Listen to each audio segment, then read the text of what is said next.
पूर्व केंद्रीय मंत्री सहजन स्वराज के नेता आरसीपी सिंह ने सीएजी के रिपोर्ट में 70,000 करोड़ की राशि का हिसाब नहीं दिए जाने के उठाए गए सवाल पर सरकार को घेरा। उन्होंने बिहार शरीफ में बिहार बदलाव संवाद के दौरान कहा कि 950 करोड़ के घोटाला वाले को सजा मिला है, लेकिन 70,000 करोड़ रुपए का हिसाब नहीं मिलने पर कोई कार्रवाई नहीं हुई है। उन्होंने कहा कि 2005 में जब बिहार में नीतीश कुमार मुख्यमंत्री का पद संभाले, उस समय बिहार का सालाना बजट 23,000 करोड़ था। इस समय के हिसाब से आज बजट के 3 गुना राशि का हिसाब गायब है। उन्होंने नीतीश सरकार को इस मामले में घेरा। आरसीपी सिंह ने बिहार में शिक्षा व्यवस्था पर भी सवाल उठाया। उन्होंने कहा कि ऐसी शिक्षा बिहार में दी जा रही है जिसमें बच्चों को लिखने नहीं कहा जाता है। परीक्षा में ऑब्जेक्टिव सवाल पूछे जा रहे हैं, जिसके कारण पढ़ाई का स्तर काफी गिर गया है। पूर्व केंद्रीय मंत्री आरसीपी सिंह ने व्यंग करते हुए कहा कि बिहार में सरकार कौन चला रहा है यह किसी को पता नहीं। उन्होंने कहा कि मुख्यमंत्री नीतीश कुमार का जो हालात है, शारीरिक हालात है, वह यह बताता है कि सरकार चलाने के लायक नहीं है।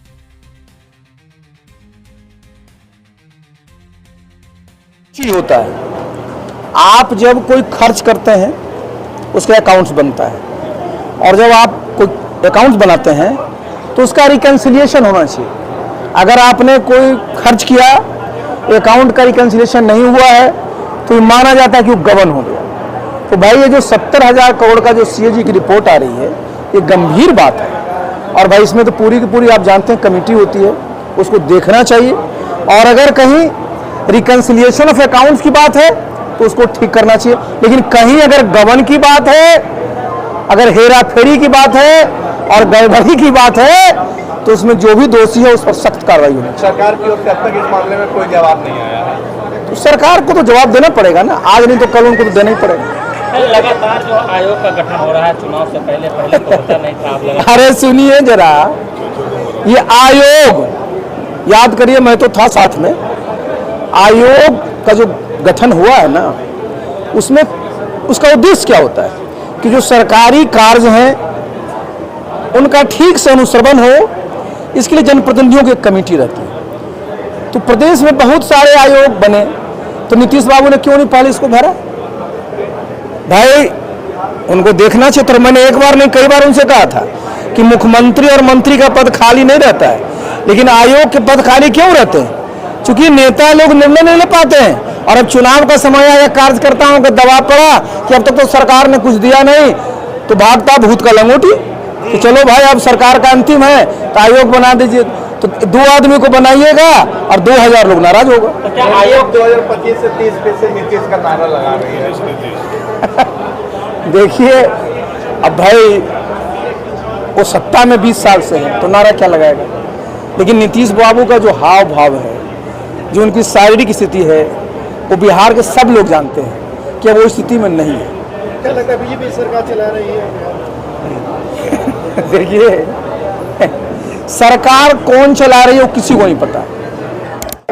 आज बदलाव संवाद यात्रा के क्रम में राहुल प्रखंड और पूरे बिहार विधानसभा से सभी भाई जन स्वराज के जितना भी नेता हैं राहुल और बिहार के सभी लगे हुए थे, और कार्यक्रम को सफल बनाने के लिए आज और कल से देख रहे थे कितना बारिश पड़ रहा था, उसके बावजूद भी लोग आने में कोई कोताही नहीं किए, और जो कार्यक्रम मेरा था वो कार्यक्रम में आने का संकल्प लिया और हॉल को भर दिए।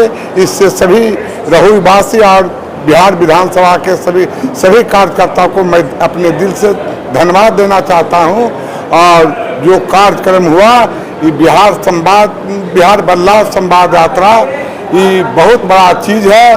बिहार विधानसभा में अब बदलाव की ओर गाड़ी बढ़ चुका है, और बिहार विधानसभा बदलाव होकर रहेगा। और नालंदा जिला में मैं समझता हूँ करीब सीट पर में हम लोग जीत हासिल करेंगे। बिहार बदलाव संवाद कार्यक्रम, बिहार बदलाव संवाद कार्यक्रम हमारे जिला में हर जगह चलाया जा रहा है। संवाद किस लिए? जनता से जाके संवाद करना है, उसको जन जागरण करना है, बताना है, जागरूकता करना है। क्योंकि हमारा आंदोलन ही नहीं है, ये हमारा जन आंदोलन है। जनता को जागरण कर करके बिहार को बदलना है। बिहार के बदलने के लिए क्या है? बिहारियों के स्थिति को बदलना है, उसके रहन सहन को बदलना है, उसमें शिक्षा लाना है, रोजगार देना है, इसके लिए बिहार बदलना है। और इसके लिए क्या है कि लोगों को जागरूक करना है, जनाना है, बताना है, इच्छा से सहमत होना है, उनको बताना है जब जागो तब मानो, और जब जागो और मानो तो लंबे समय तक बिहार जो है की जरूरत है कि 10 से 15 साल लगेगा। जब हमारी संकल्प है जन सुराज का, आदरणीय नेता जन सुराज के सूत्रधार प्रशांत किशोर जी का, कि बिहार का विकास बदलाव हम तभी मानेंगे जब दूसरे प्रदेश से हमारे राज्य में पूर्व की तरह पढ़ने आएंगे और यहाँ रोजी रोटी के लिए आएंगे, हमारे प्रदेश से बाहर नहीं जाएंगे। इसके लिए जन जागरण कर करके बिहार में बदलाव लाना अति आवश्यक है। जन आंदोलन से तो सिर्फ सत्ता परिवर्तन की जा सकती है, बिहार को परिवर्तन नहीं किया जा सकता। इसीलिए इस कार्यक्रम को जन संवाद रखा गया है और इसी जन संवाद के माध्यम से लोगों को इकट्ठा कर करके जागरण करने का कार्य जो हमारे पार्टी के सभी नेताओं के द्वारा हर प्रखंड में, हर जगहों पर, गांव ग्राम में किया जा रहा है, इसी के लिए कि ताकि बिहार बदले और बिहारी में रहने वाले, बिहार में रहने वाले लोगों की स्थिति परिस्थिति में परिवर्तन आए।